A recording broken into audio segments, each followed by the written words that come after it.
right. Welcome, everybody, to Train Tuesday. And hopefully you are receiving me okay. Let's see who's out there joining us right now. We've got Sean out there. We've got Ezekiel, Zach. Welcome back, Zach. Let's see, who else do we have in the audience today? We've got Wayne. All right. Everybody hear me okay? Just make sure that everybody can hear me. And guys, speak up too. If the camera looks a little funky again, like we had last week, let me know. And there might be something I can do to change that. We're using just a standard camera on the laptop, so it doesn't always cooperate. There were some updates. So we got Mike here. We've got Richard. We've got Paul. We've got Tony. Got Matthew. Terry, welcome back. We got Sean. Good. Sean says he can hear me loud and clear. That's good to hear. Chris, Frederick, Paul says loud and clear. That's a good thing. And Maurice. We've got Todd, Anthony. All right, we got a pretty good crowd here today. So we're going to be working on Roundhouse stuff today. So, we get a lot of feedback from you guys. And it's really easy to see that, man, all this Genesis stuff that comes out, it is so cool. I mean, Genesis is great. You've got all that detail. It's all specific to that specific locomotive. But there's some of us that, we're looking for something different. We don't necessarily need the nth degree of detail. Another thing too is we're always wanting to get younger folks into the hobby. And a lot of the NMRA clubs throughout the United States, I've seen them do these little switching layouts set up at shows. And, of course, if you're going to have smaller hands and younger potential modelers switching out these cars, you're not going to want to have a Genesis propane car. You're going to want something a little bit sturdier. So that's where Roundhouse comes in. And another neat thing about Roundhouse, if you're somebody like myself who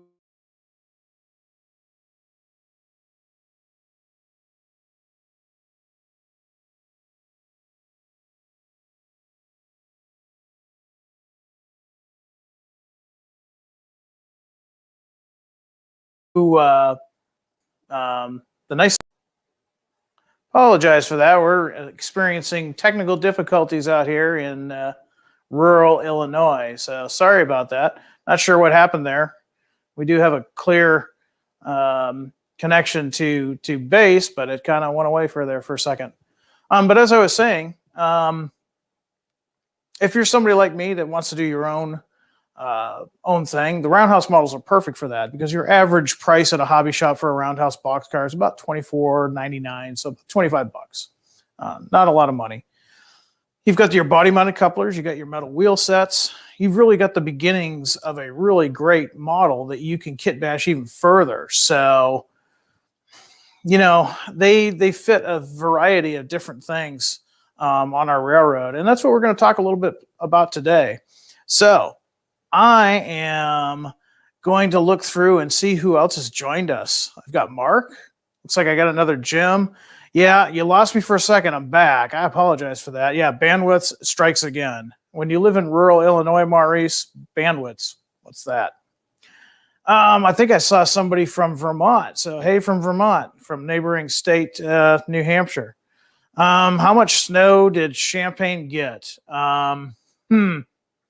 Well, Frederick, remind me where you're from, because depending on where you're from, you might laugh.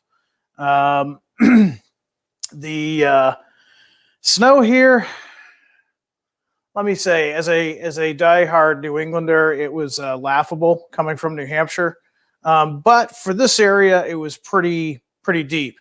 The problem with the snow out here was it wasn't deep, it was dry and it was blowing, and so it made a visibility problem. And so that's never good. So it was still dangerous, but fortunately, everybody here in Illinois is doing okay. Anybody out there from Texas? Man, I hope things turn around for you quick. I know Texas is not used to that. In fact, I was setting up the railfan camera.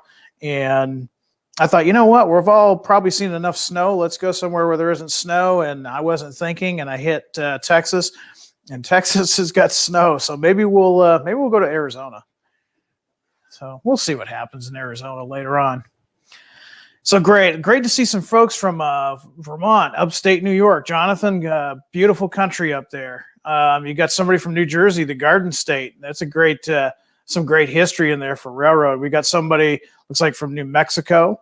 That's always good. I have not really done much in New Mexico.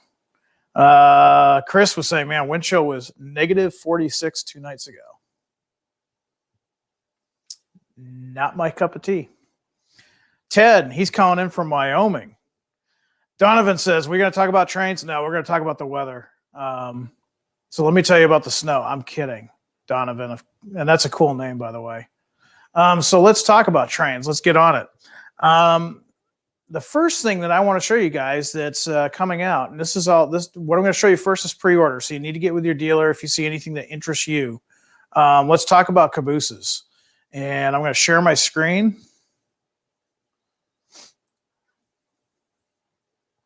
And so Roundhouse is coming out with some bay window cabooses. Always a cool type of caboose, not your standard cupola caboose, but a bay window caboose. And bring this up here. All right.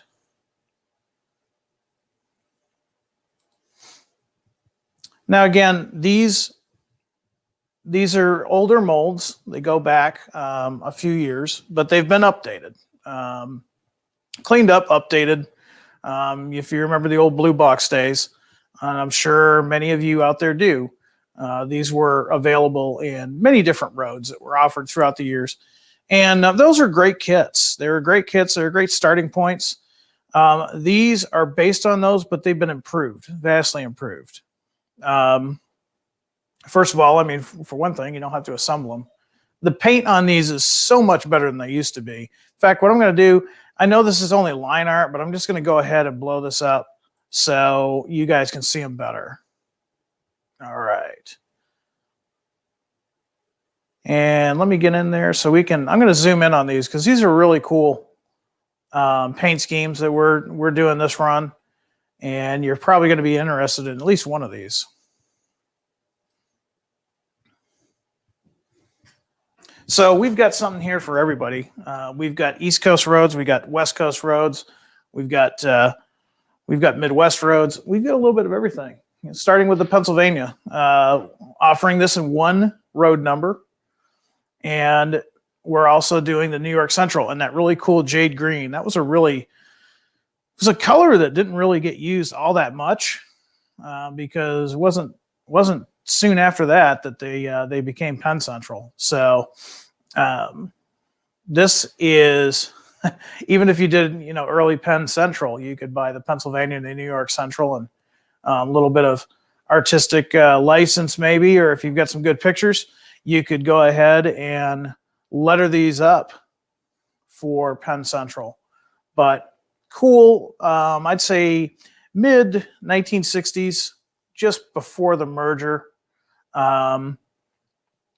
that these two cabooses from the Northeast would work well. And of course, cool thing about the Pennsylvania and New York Central, they weren't always in the Northeast. Not too far from where Horizon Central is, or Athens Central is, old New York Central trackage. So they came all the way out to Bloomington under the P&E road that they had purchased many years ago. Coming up next, we got another one out the East Coast way. You've got the Erie. Long before the Erie Lackawanna, they were just easy. And these are being offered in 3 different road numbers. And then one that's a local favorite for us, well, mainly for me, ever since I moved out here, is the Illinois Terminal. Illinois Terminal had that almost lime green with the yellow, and really cool. We're offering that in 3 different road numbers. And we scroll down a little bit more so we can show you some of the other goodness. Nickel plate. That's a cool paint scheme, really is. You've got that red and black with that white billboard on the very top. We're offering that in 3 road numbers as well. And then one we don't really talk about too much, the Northern Alberta Railway, offering that in the distinctive gray, blue, and yellow trim, also available in 3 road numbers. And then last but not least, these are the last 2. We'll talk about those in a second. Kind of representing, Midwest out to the west. We've got Milwaukee Road in that classic Milwaukee Road orange, not rib side, but just a standard bay window caboose, offering that in 3 road numbers. And then the Frisco, which the Frisco had this really cool paint scheme. The Mandarin color, which lasted right up until Burlington Northern purchased them, and really cool. So far what I've shown you are cabooses that would work great to, we'd say, about mid 1960s all the way up to early 80s for most of these. Now I've got these 2 down here that we're talking about. Next, the RJ Corman. These were actually really pretty popular as far as requests. We got a lot of requests for these. And these work great for, your standard caboose or shoving platform. If you've got a switching layout or shelf layout or something like that, these work great as a starting point for a shoving platform and putting that into your operations and making things more interesting, especially if you've got a small layout. And you'd be surprised when you start adding things like a shoving caboose, how much different the prototype operations can be. So, consider that. And, another thing that you can do with these cabooses is, if there's not a road that is of your particular liking, we're going to have these at your favorite dealer, throughout the country and Canada.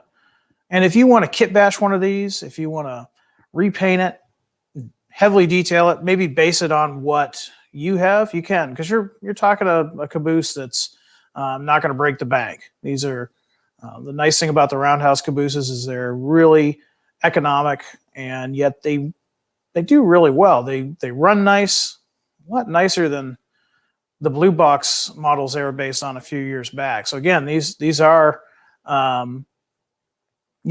based on the old blue box models, but they are, if you buy one of these and compare it, if you've got one of those blue box cabooses sitting around, if you compare the 2, you'll notice there's been some differences. Cleaning up the molds. And the biggest thing with these is the paint. The paint on these looks so much better now. So that's what's going on. I'm looking in through the comments. Terry LaFrance, he backs me up. He's like, that's right. Frisco model is close to the prototype. And it's Mandarin orange, Jim. Yes, that was a cool color combination. And as much as I like the Burlington Northern, I was kind of sad to see that paint scheme go. I was real young when the Frisco had that paint scheme, but really, really cool. And I get some comments in there. Yeah, they're based on the blue box models. That's absolutely correct. Now, when I say it's based on the blue box models, don't forget they've been updated quite a bit.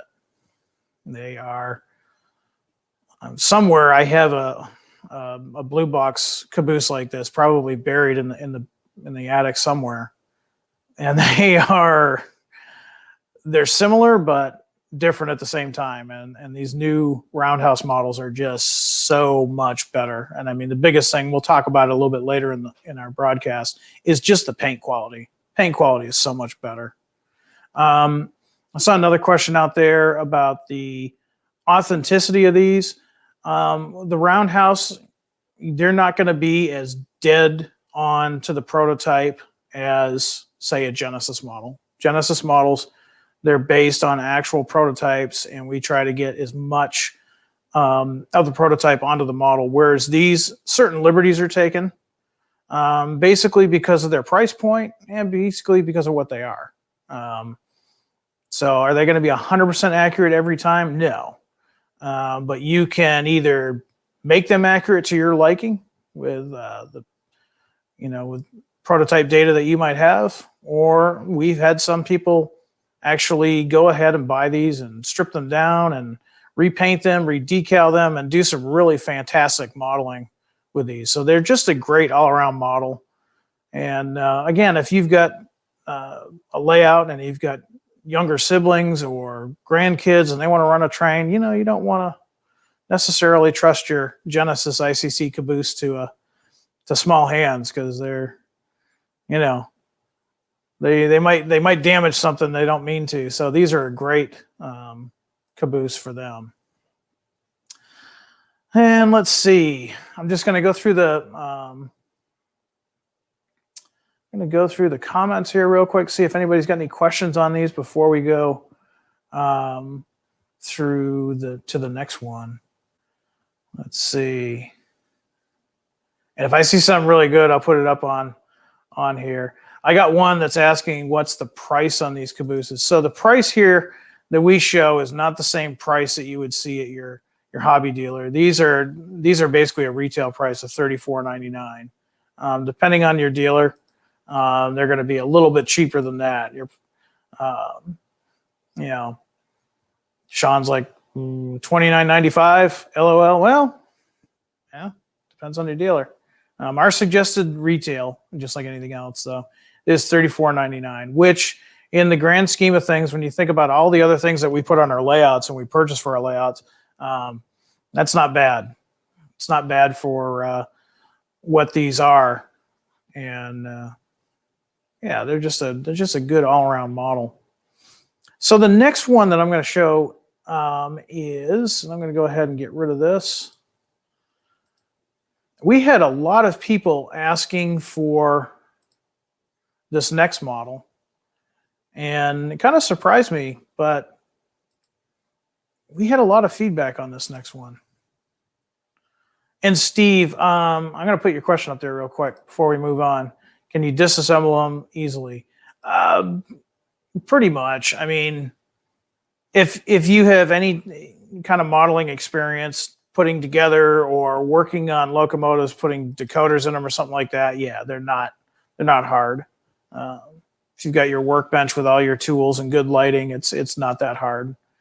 And of course, each one comes with a what I call an exploded view with all the parts. So just in case, I don't think you would, but just in case somebody might break one of the parts, you could still get the part for them. So, all right. So the next one is these oldies but goodies. And it's been a while since we've offered these.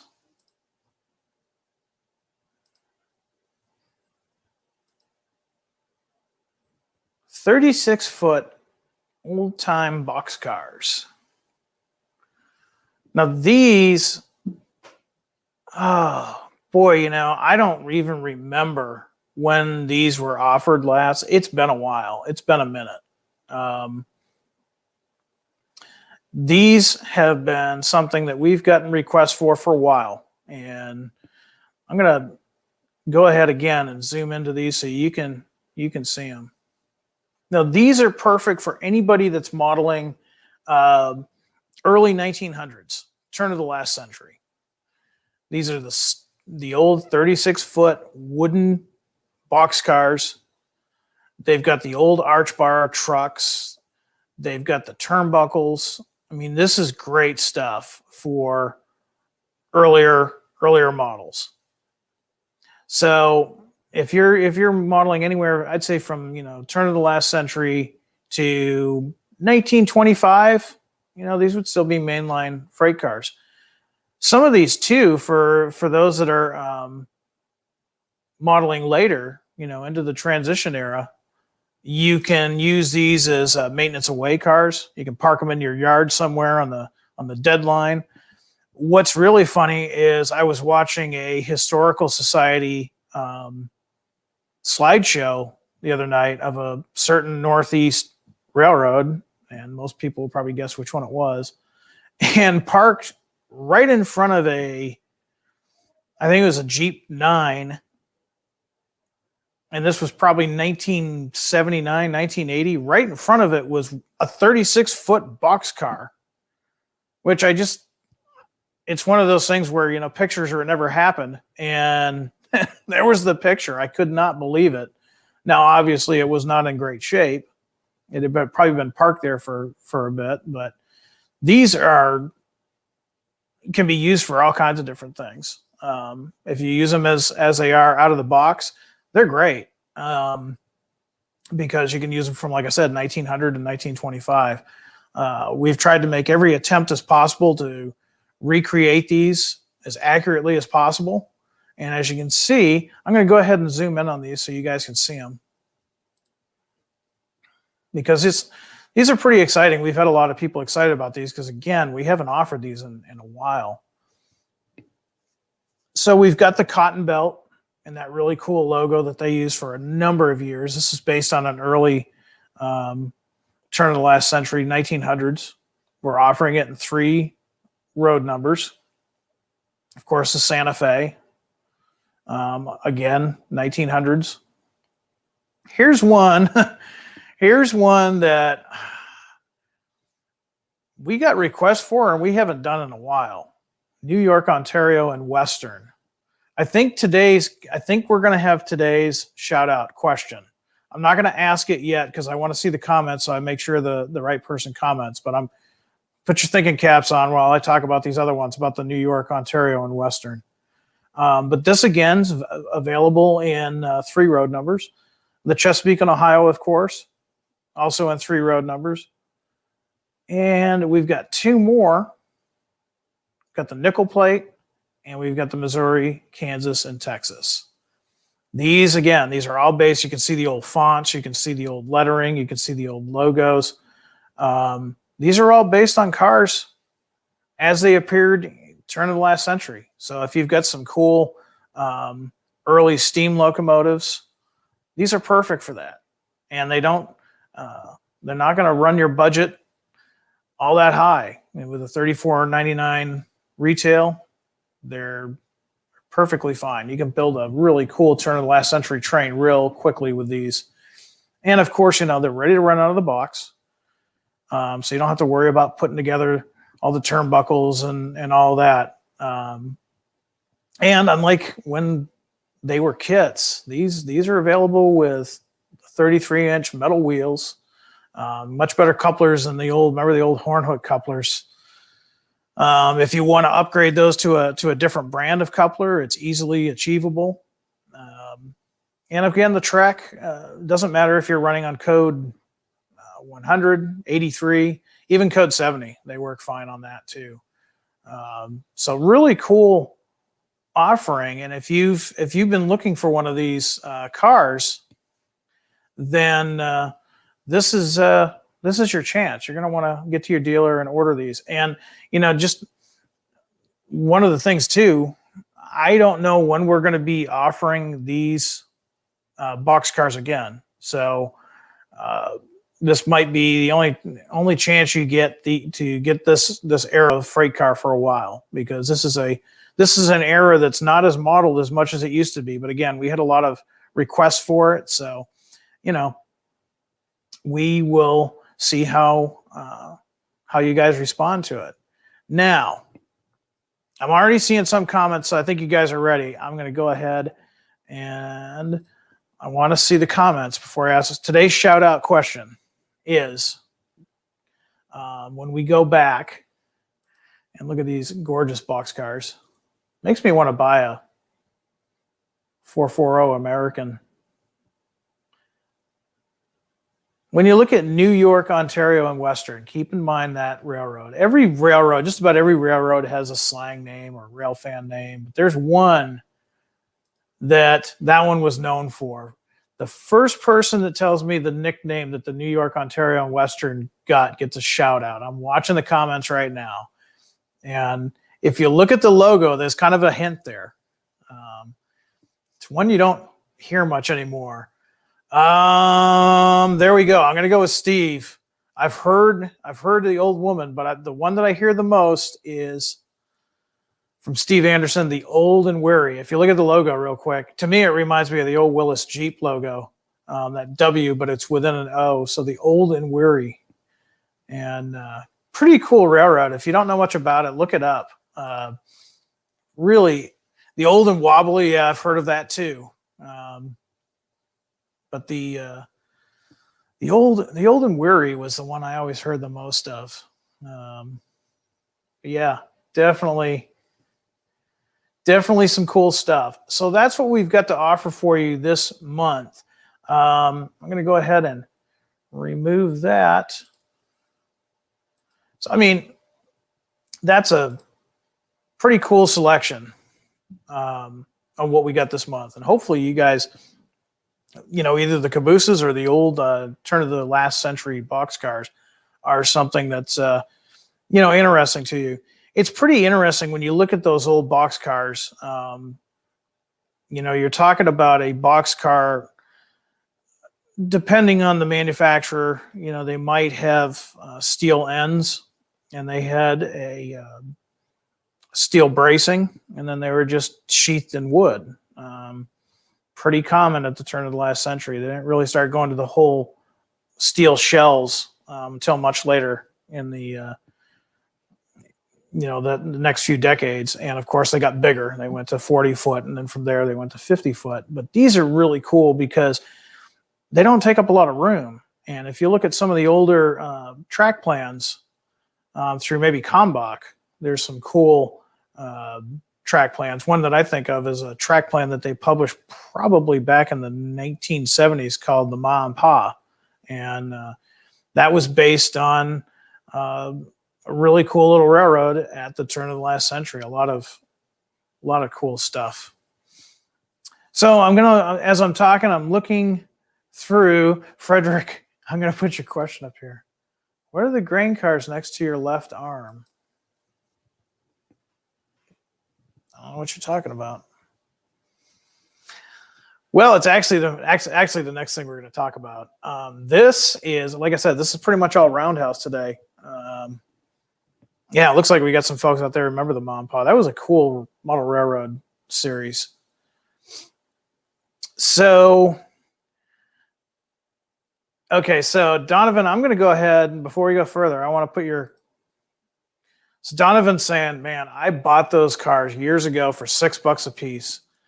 $35, man, even rivet counter cars, MSRP $39.99 are packed with tons more details. Okay, well, so it's a good statement.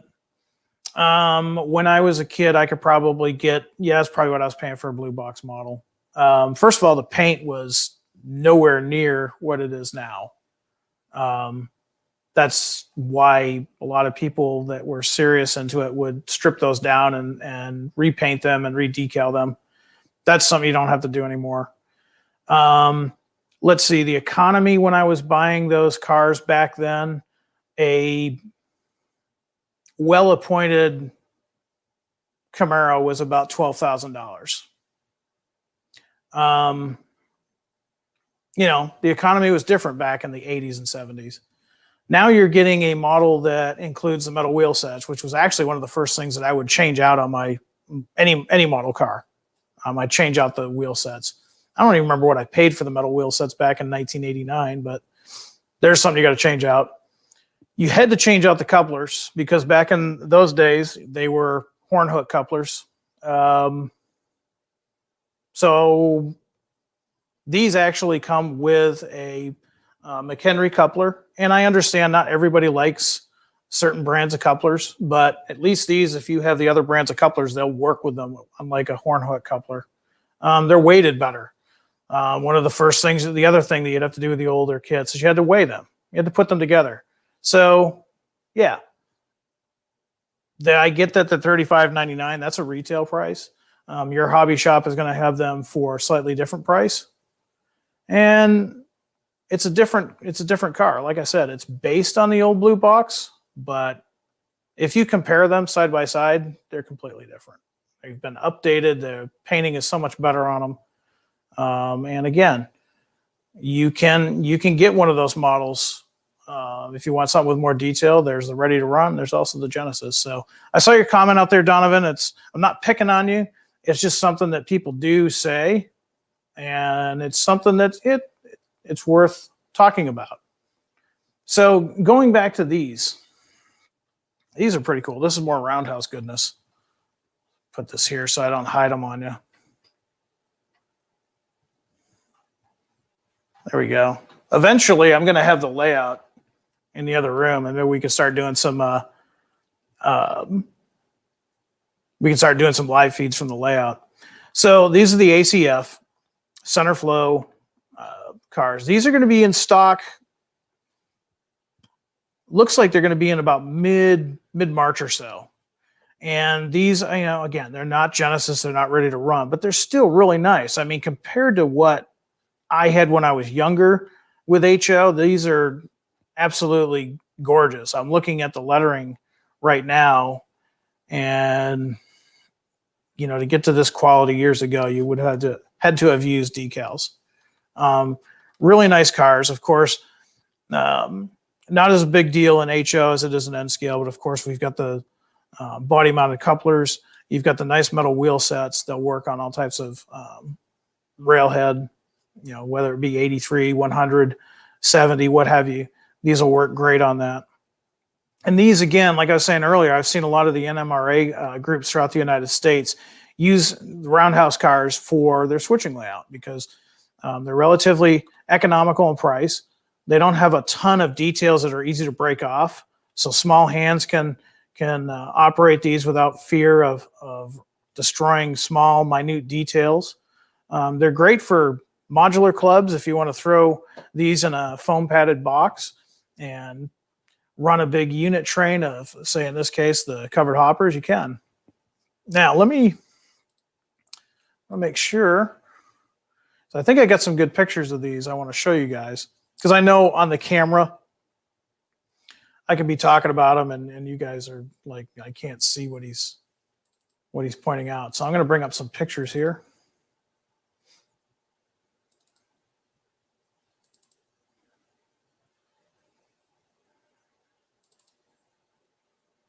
And then I'm going to share my screen so you all can see what I'm showing. There we go.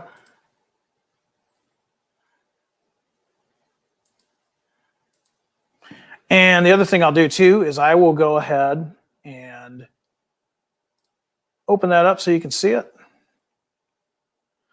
So yeah, here we have the Penn Central, which love it or hate it, it's a popular line. We sell a lot of Penn Central items, and I kind of lean towards the.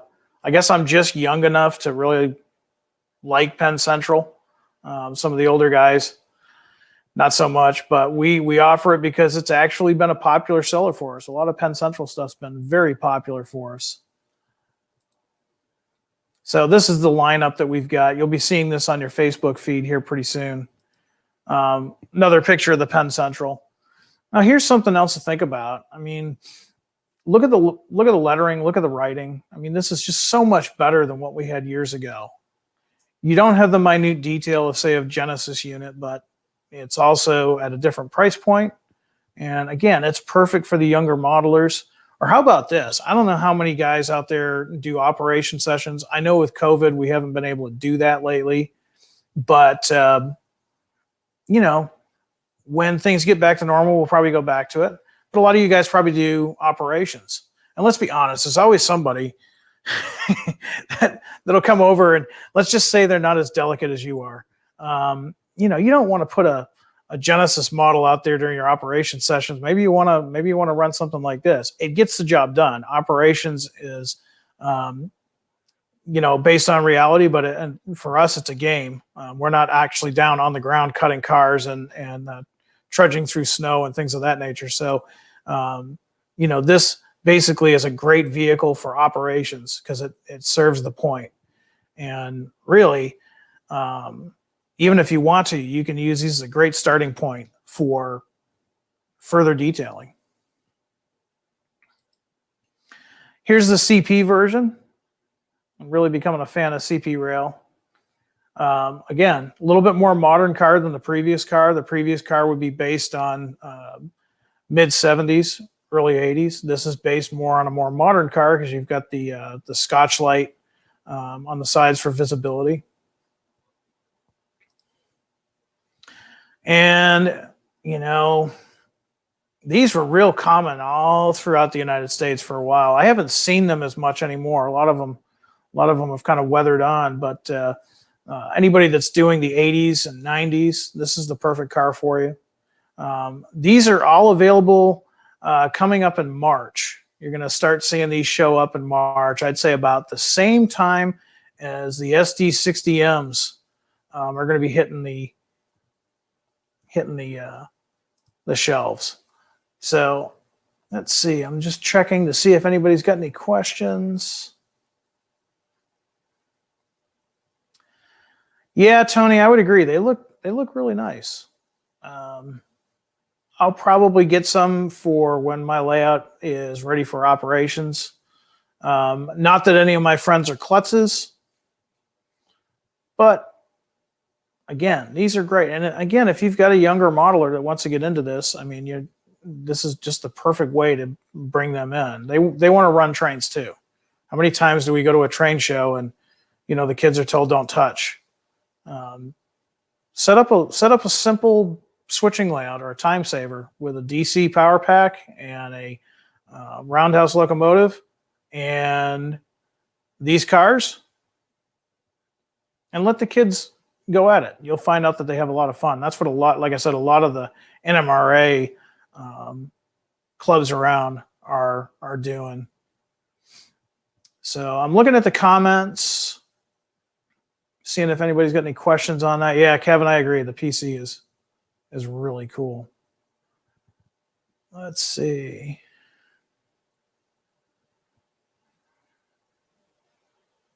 Okay. All right. Well, I'm going to go ahead and remove this.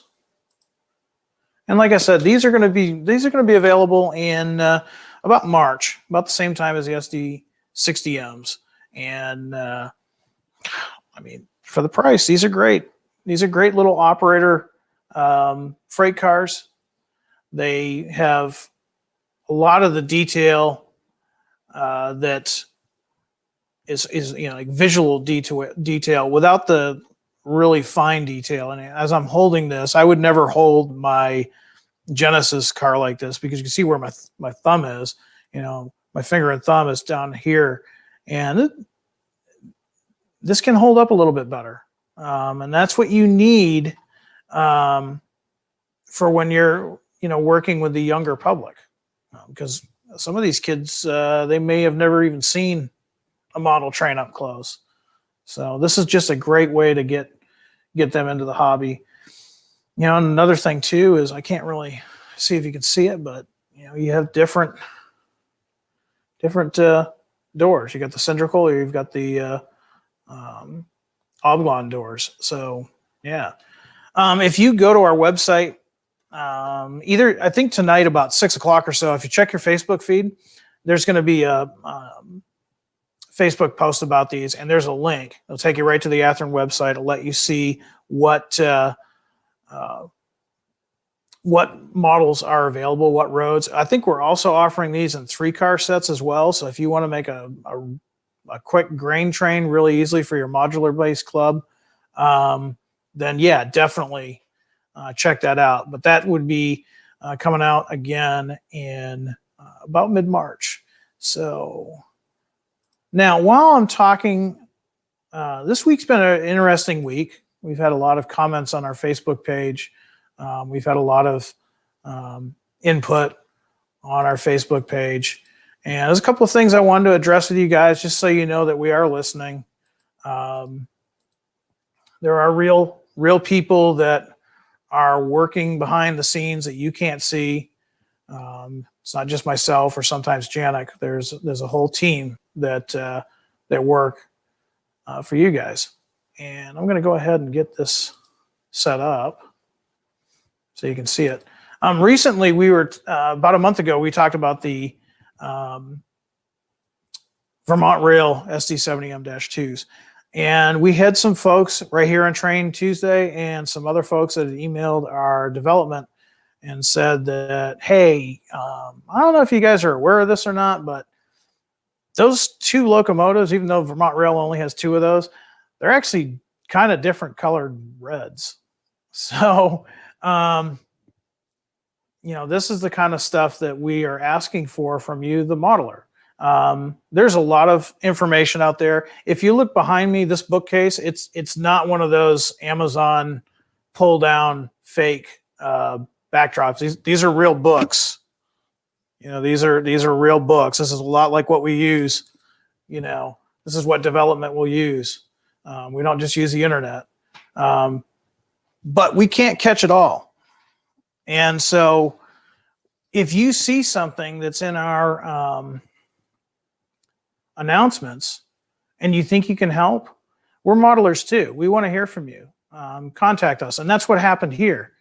We had some fellow modelers from that area that were well versed in the Vermont Rail, specifically those locomotives, and they got in touch with us. And so last week, we put together, the development team put together something to share. Go ahead and bring this up. And you'll notice from what we talked about earlier, there's subtle details. And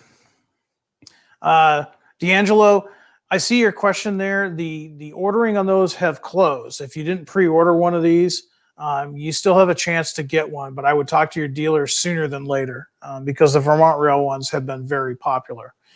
It may be hard to see on this screen, but if you look very closely, you'll see that 432 is a slightly darker, richer red than 431. There was also a comment made that both of the plows were red, and I believe it was 431 had a black plow. At one time, it had a red plow. The reason why development went with the red plow is we felt that if you wanted to paint it black, it'd be easier to paint it black than would it be to have a black plow and go backwards and paint it red. So even when we make decisions like that, we're thinking of you as the modeler. We're not just randomly putting things up there. But this was based on someone's feedback and research, and we do appreciate feedback. We appreciate feedback even more when there's data and information to back it up, because at the end of the day, we want to produce models that you want to run on your layout. That's why I took this job. That's why the guys in development took the job. We love this hobby as much as you guys do. So that is something that we've been working on. We've got the product suggestion email that we also ask if there's something that you see that we're doing and you've got some more information, by all means, contact us. Use that product suggestion email. With that being said, too, you've probably noticed if you have signed up for the Athearn News email, you may have gotten a survey. And there's been a couple of surveys, actually. One survey was just, we want to know about you. What are you modeling? Are you modeling HO? Do you model N? Do you model TT? What scale do you model? What era do you model? What are your favorite roads? What part of the country do you like to model? Are you a transition era modeler, or are you more of a modern era? These are the things that we want to hear from you guys.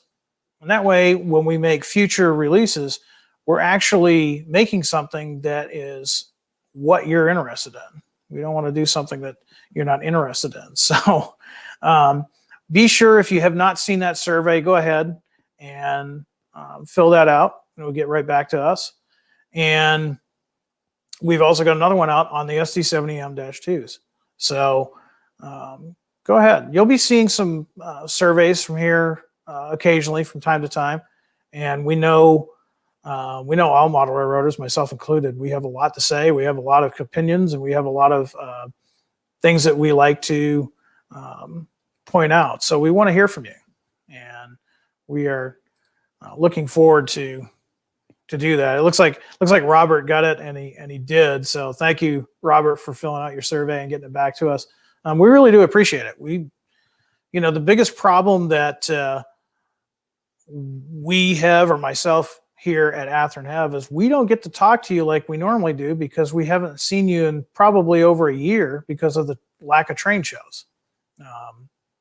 So the surveys is one way for us to get in touch with you and talk to you and find out what it is you're looking for. So, and I'm seeing some great comments in the comment section. Let's see. Jim, I'm going to put you up here. He's got these are some of the suggestions that we talk about. Saying HO, Boston and Maine, Conrail, Norfolk Southern. Jim, you're in luck as far as most of those railroads. If you need a 4-axle GP40-2, they just came into stock. I know because I ordered mine. I was hoping they'd be here today to show you guys. But the GP40-2s in Boston and Maine in 2 different paint schemes are in stock. When I say 2 different paint schemes, they're the as-delivered 1977 GP40-2s that still had the McGinnis logo on them, and then the repaints of the early 1980s and the more simplified paint scheme that looks kind of like a Conrail locomotive. Conrail, we don't have any of the GP40-2s in Conrail, but we do also have them in Norfolk Southern. So depending on what area you're modeling, you should be all set. And those were based on what people were asking for. So something to check out if you have not talked to your local dealer yet or your favorite online retailer about those locomotives. Definitely talk to them. Anthony's got some ideas too. I'm going to put Anthony up here. So Rock Island, MKT, CB&Q, CNS, and possibly Texas and Pacific. That's a good one. We don't see a lot of Texas and Pacific. Yeah. CB&Q, you're always going to get a vote from me. I love CB&Q. A lot of guys here in Central Illinois like the CB&Q. It's a great railroad. We've done pretty good with the CB&Q ICC cabooses that we offered about a year ago. Yeah, Jim, I see that. We offered those Norfolk Southerns in a slightly earlier paint scheme. So that was based on what we were getting for feedback. That doesn't mean we won't do it in the future, though. So definitely thanks for that comment. So the next thing I wanted to show you too, and it's kind of hiding. It's kind of hiding right here. And first I'll show it and then I'll get the pictures out because again, the video doesn't do it justice. This is also Roundhouse, and these are pretty cool. I might actually have to get some from my industrial layout that I'm working on.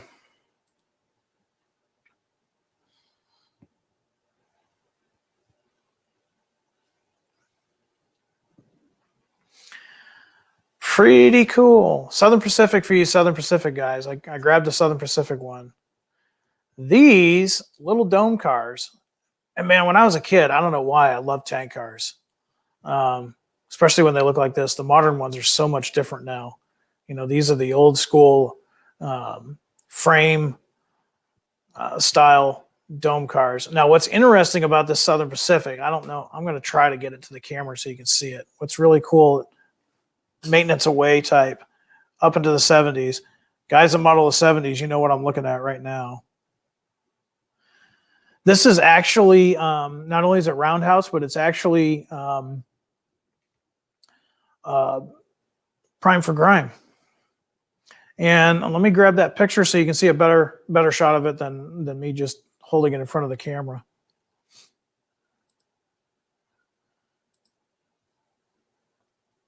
And these are nicely weighted. There we go.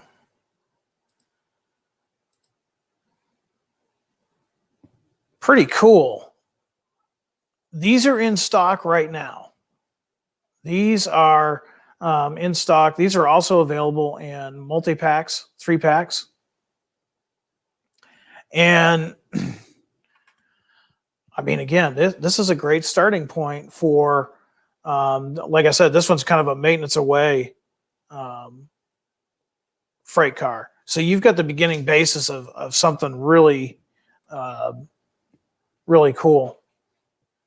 And the tank cars are really nice. And again, these are Roundhouse. These are, if you look, you've got a nice metal railing all around the edge. Now, and again, they're weighted appropriately, so they do really well as far as and switching or just operating on a modular type layout or a home layout. But you've got your nice metal wheel sets, and of course your body mounted couplers. So check these out. If you forgot about these were introduced last year, about last March. If you forgot about these, if you didn't get a pre-order on these, talk to your dealer because they are in stock right now. We have them at Athearn here in stock, but they are going quickly because, let's face it, these are cool. These are really cool. So I wonder how many are going to get those tank cars. You got time to go ahead and get some before before the weekend gets here. One last thing that I have to show you, and we'll talk a little bit about this, and then we're going to do some rail fanning because I know you guys want to do some rail fanning and talk to me about what you guys are working on and stuff. So we had a post, I think it went out yesterday. It was an SD60M, and it's sitting on the tracks, and it's like, hey, that's really cool, but it's missing something. So to redeem myself, I brought Uncle Pete, and yeah, all the bearing caps are there. I checked. One of the things, and it's, I'm not going to blame the pandemic. It's just one of those things. These are our pre-production samples. So they go through our photo studio. And by the way, that photo was not from our primary photographer. I would never say that was him. That was actually me, part of the layout I'm working on. But these are used in photography, then they're used in marketing, then they're used at shows, and they're used all over the place. And of course, these are Genesis, so they're full detail. And after a few shows and after a few folks handling these for pictures, video, whatever, they get a little worn in the tooth. So I apologize about that picture last night that was missing the bearing cap. But it does happen, unfortunately. And of course, yours isn't going to be like that when you buy it. Does it come with nachos? This one does not come with nachos. I think the BNSF ones might. I don't know. I'll have to look into that. Thank you for making me hungry again. It's not a Train Tuesday without nachos.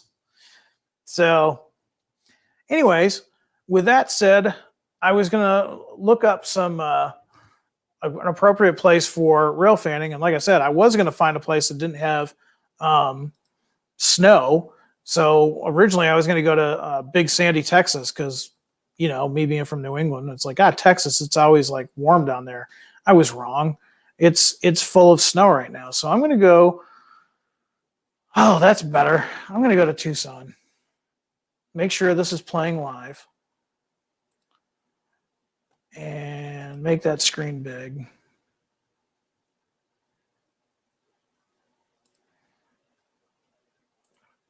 Because I don't know about you guys, I'm sure there's a lot of guys out there who are tired of the snow. And I want to show you more snow. So let's go to Tucson. There we go. Now, I can't guarantee you we're going to see any trains. I can just guarantee you we're not going to see any snow. Let that screen blow up here in a little bit. All right, there we go. So there we go. No snow. I told you there wouldn't be any snow. There's no snow.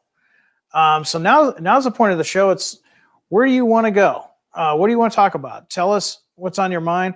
One thing I want to know from you guys is what are you guys working on?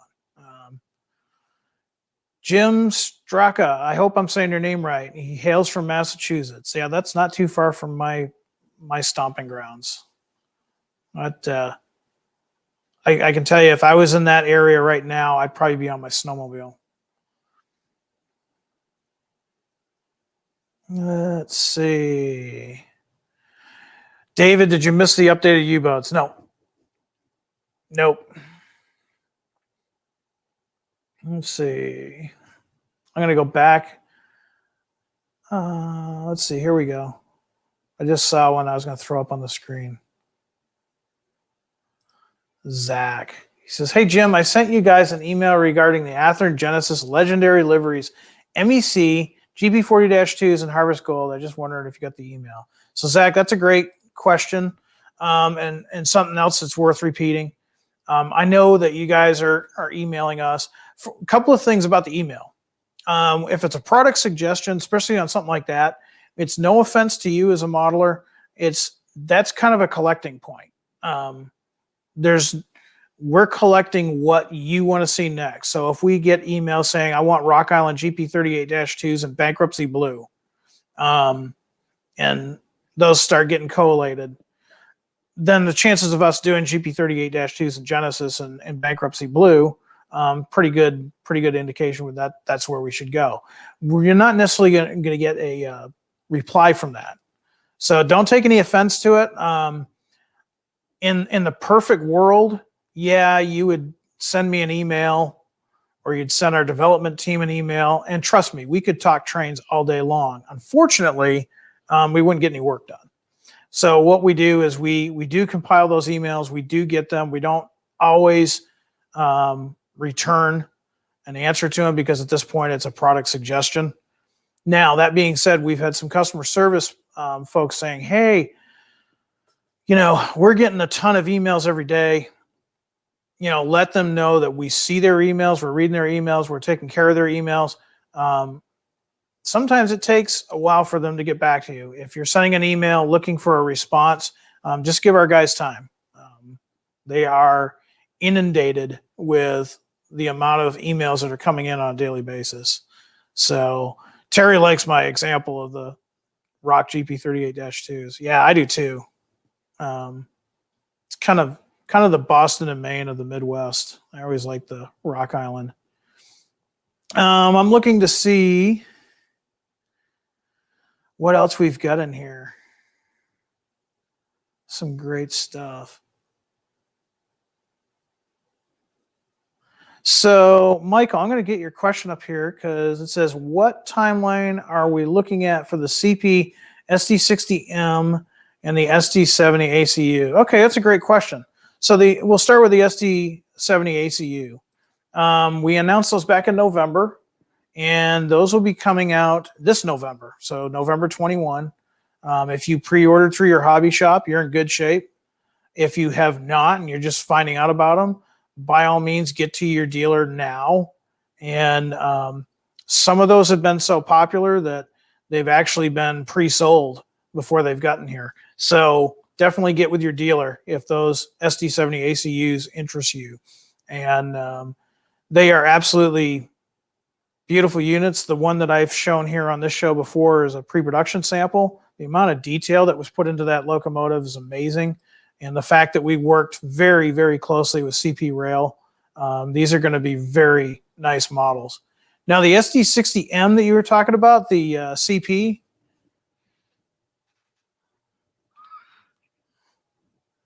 are you talking about this one?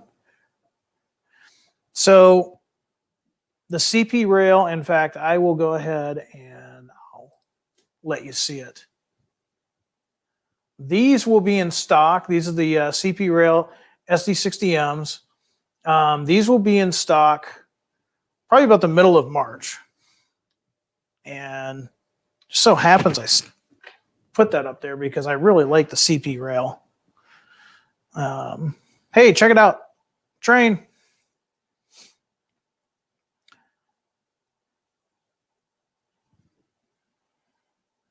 So if you've been waiting for that, it's being a CP Rail fan,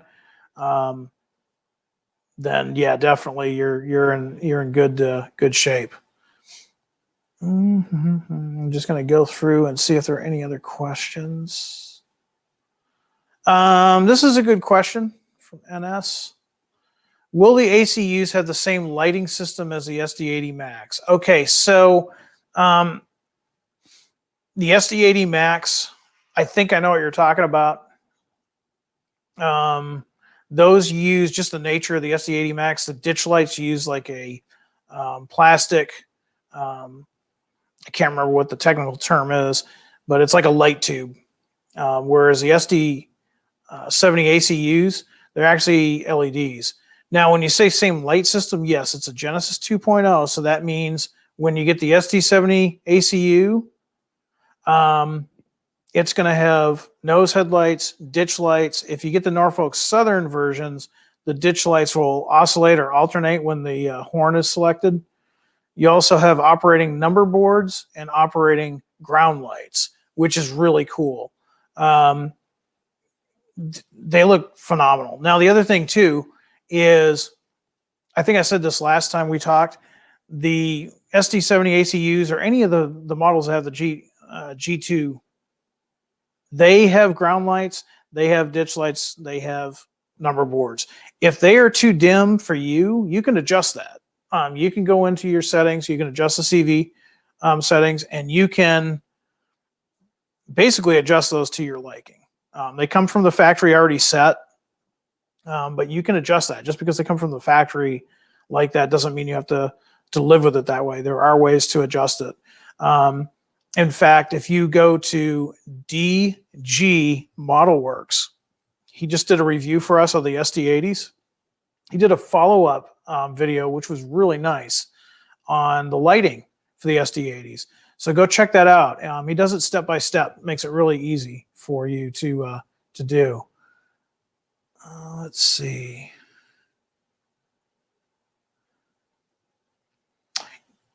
Yeah, I'm going to put this up there too. Goalie George has joined us.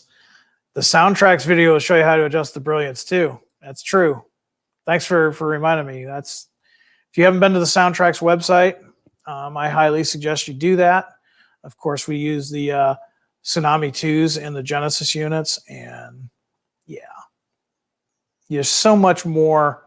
I hope to do a video in the future of how much more you can do with those Tsunamis.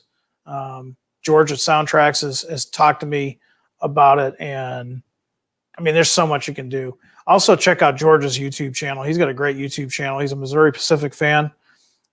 He's got some great videos in conjunction with the Tsunami 2s. Sean, did you guys release the SD70Ms and not tell me? Man, have you been keeping track on Facebook? I tried to keep you guys updated. Which ones were you looking for, Sean? What road? Let me know what road you were looking for, and I can let you know. Let's see.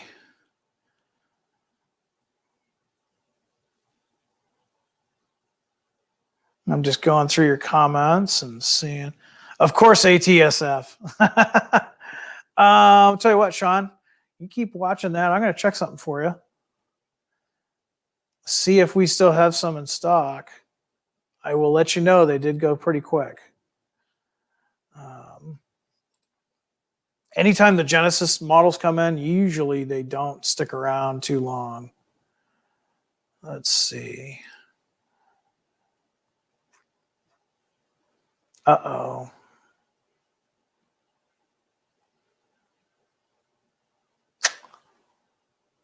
All right.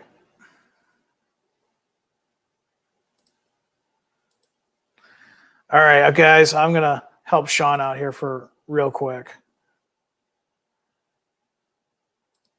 because I know he's looking for this.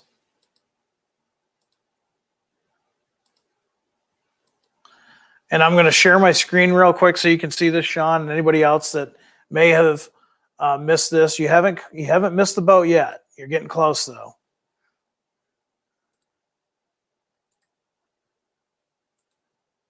All right, I'm going to minimize myself so you guys can see. Check it out. So according to this, we still have some of the SD75Ms, Santa Fe, original Santa Fe war bonnet. I'm just selecting this one so you know.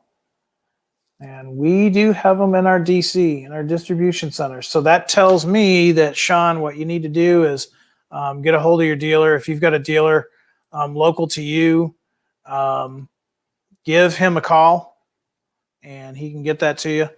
But they are starting. Santa Fe, as you know, Sean, the Santa Fe is one of our best possible selling models. So you're going to want to do that sooner than later.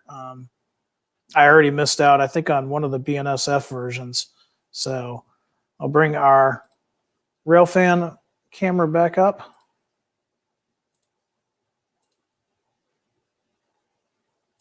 We didn't miss anything. All right. And Sean, you are more than welcome. Thanks for asking. Let's see. I saw somebody. Okay, Aaron, thank you for that question. I'm going to put you up here on the screen. Aaron says, hey, Jim, hope everything at Athearn is going well for you and your fellow employees. I only have one question. Has Illinois Central Gulf been covered in the last few years? A little bit. I'm going to assume, Aaron, that you're probably looking for motive power, because technically right now we've actually got some ICG, but it's an N scale, and you're probably asking for HO. So yes, ICG is something that we've looked into, and personally, it's one of there's so many railroads that I like. I have my core favorites, of course, but I always enjoyed Illinois Central Gulf. When I first moved to Illinois 23 years ago, I guess now, I was all excited because I had seen the Illinois Central Gulf since I was a kid. Thought the orange and white was a really cool paint scheme. Went out here to railfan, and of course, you know, me being from the Northeast didn't realize that the Death Star paint scheme had been in use for many, many years. So I did eventually get some orange and white, but it took a long time and a lot of searching. But it's a cool paint scheme. It's also a cool, interesting point in railroad history. Illinois Central, when they merged with the GM&O, they got a lot of cool stuff. They even had an F unit that was painted orange and white, to the decry of many GM&O fans. So it's something that we've looked into. If we get enough requests, I'm pretty sure that we will see something in the future. But thanks for that question. Let's see. I'm looking here. Christian, welcome aboard. Yeah, you're late. That's all right. And, you know, one of the other things, too, is if you are late to the show or you miss something, of course, this is archived on the Athearn YouTube channel. So definitely check that out. You'll want to subscribe, too, because we're going to be adding more videos as time goes on. We're going to be doing more than just Train Tuesday and the new announcements. Did I miss any Conrail 1970 stuff? Christian, not in this program. We did not talk about any Conrail this time. Pretty much a lot of Western roads this month, although we did talk about some Boston and Maine earlier. And let's see.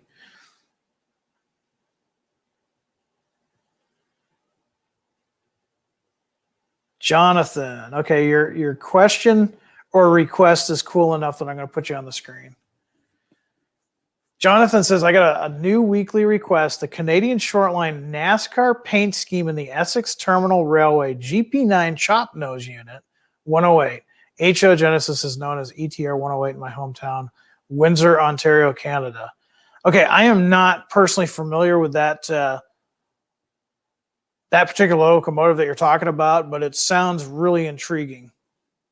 So I would say contact us with some pictures. That I can't promise you anything, but that, if anything, it's intriguing. That is definitely for sure. We'll be accepting any more legendary livery theme ideas. Right now, I think we're pretty good for right now. There's some prototype stuff that we're concentrating on. We want to definitely keep our prototype-minded guys happy. So we try to do a balance. We do some legendary liveries, and then we'll do some prototype stuff. And that way it's a good balance. We don't want to overlook somebody out there.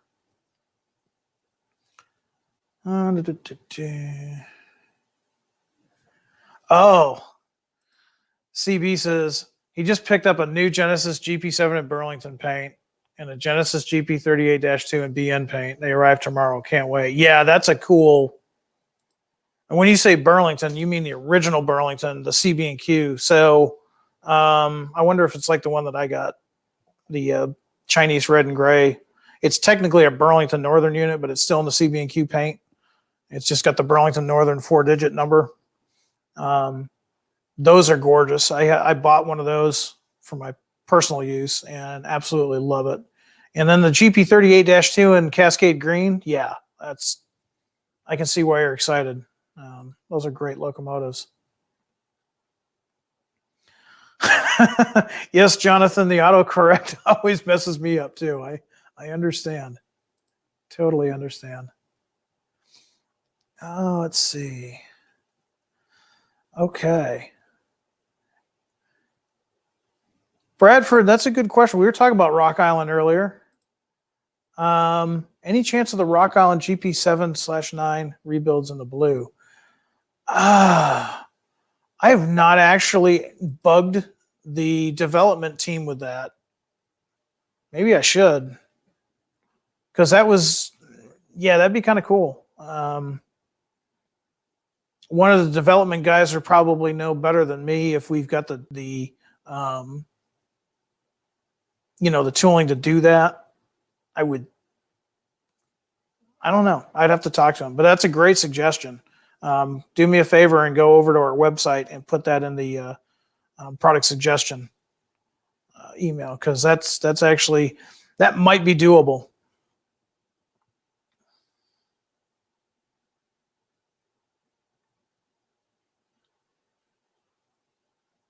Paul says, yeah, same run in CNW paint too. Yeah, there you go. That would be awesome.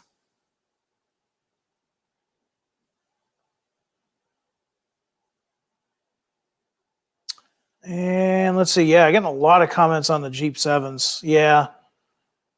The Jeep 7s are actually probably, Jeep 7s and Jeep 9s are actually really good sellers. I think a lot of people like to buy those.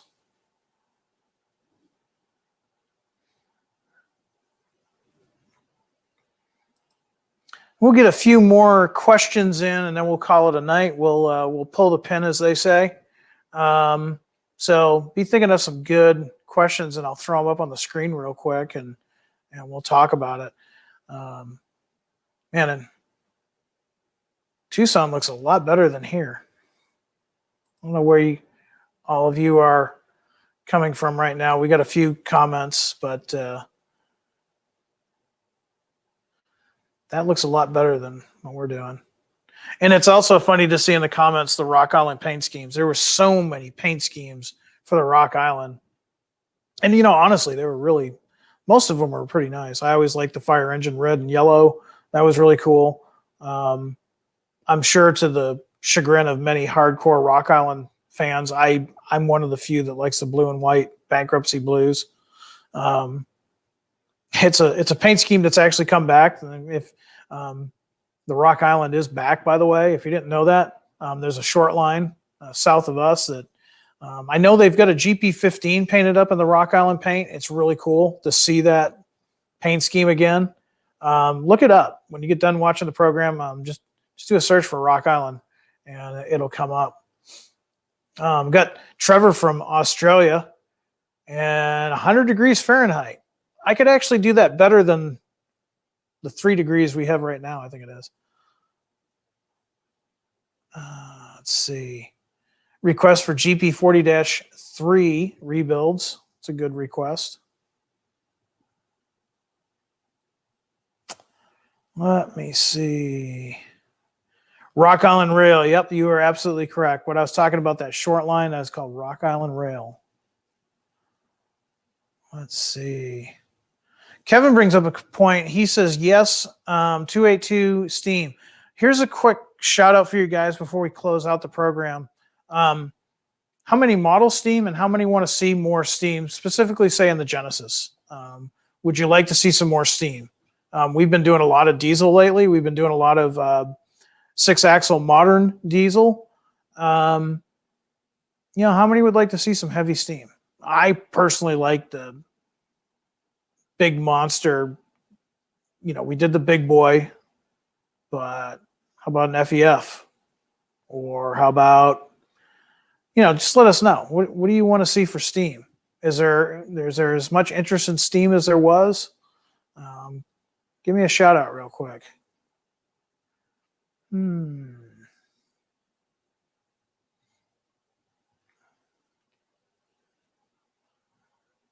Getting some love on the steam. Yeah, there's some people that want steam, so it's good to know. N scale CF7. Wow. That would be a hard feat.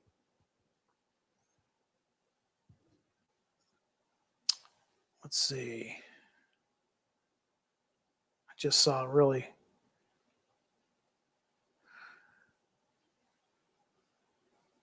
Yes, the Boston and Maine had steam. Yes, they did. Very, very cool steam locomotives. A little bit out of my era, but. Neil, Southern Pacific 280, 210. Yeah. Gotten some requests for some Midwest steam, so that's good to know. HO scale Berkshire. Yeah, that'd be great. Nice little heavy Berk. GG1, that's electric. But I see your request. GG1. All right. All right, great. Well, thanks for the feedback on that. Definitely cool. Yeah, we're always wanting to hear what you guys want. So, like I said, if you have not signed up for the Athearn email, go to our website, sign up for that email. We're trying to get that so you get a new email every week. It used to be a monthly email. We're trying to get about once a week. And this past week we sent out a survey, and like I said, fill that survey out. It only takes about 10 minutes of your time. Of course, everything that we get is kept private. It's not sold or anything of that nature. Everything is kept very private because we understand your privacy. But we do also appreciate your feedback. Well, here's a good one. I'm going to put up Thomas's question. I probably got time for one more question after Thomas, and then we'll call it a night. Thomas says, you had mentioned undecorated models don't sell very well. What about unlettered, brown boxcars with data but no road name, hoppers, coal hoppers? So that's a good question. The brown boxcars with data but no road name,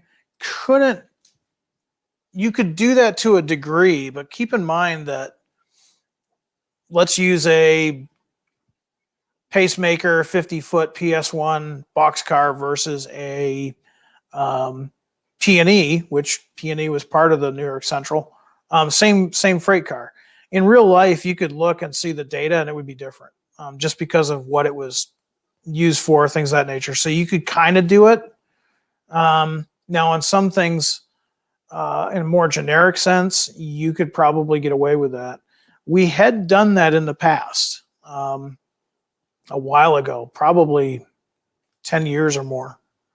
And it did okay. So it's something that we might experiment with in the future, but we haven't really had that much demand on it, to be honest. Now, that being said, a lot of guys like yourself want to get the same type of freight car, but they want to change the numbering.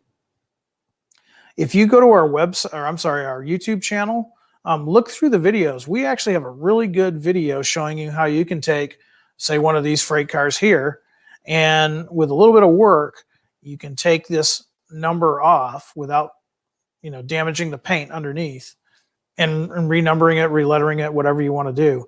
And we found that that's actually more cost effective than just offering them without the lettering. So something to think about. Go ahead and check out that video. It's about a 5-minute video. It was one that was done a few years back. Let's see. Kevin says Jim. If you got a question, Kevin, go ahead and throw it up there and I'll try to catch it. And let's see. And see, Christian states, it's true. I've used their technique to great effect. Yeah, it really works well. You gotta really be careful, but we show you in the video how to do it. Okay, Kevin's got his question now. What about a solid color freight cars? You mean like this?